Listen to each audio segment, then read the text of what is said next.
noche en el bosque mágico. Se enciende la fogata, todo es fantástico. No une luna, trae historias para compartir. Y todos se sientan listos para reír. No. Tito con sus planos cuenta su invención.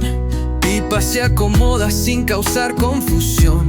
Rocco hace bromas, Paco va a cantar.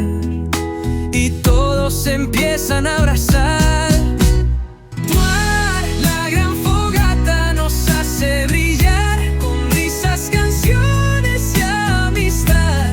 Juntos creamos un mundo mejor.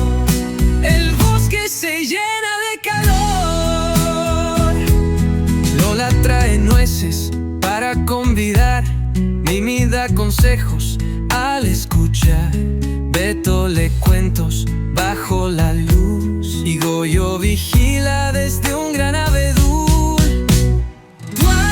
La gran fogata nos hace brillar con risas, canciones y amistad. Juntos creamos un mundo mejor. El bosque se llena de calor.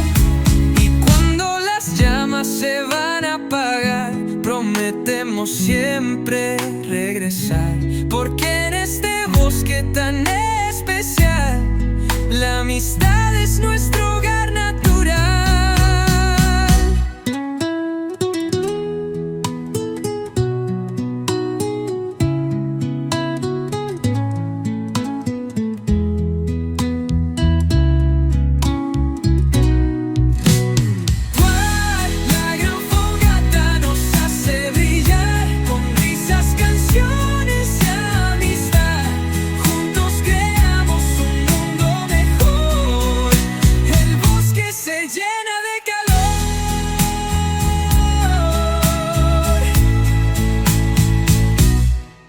Y cuando las llamas se van a apagar, prometemos siempre regresar, porque en este bosque tan especial, la amistad es nuestro hogar natural.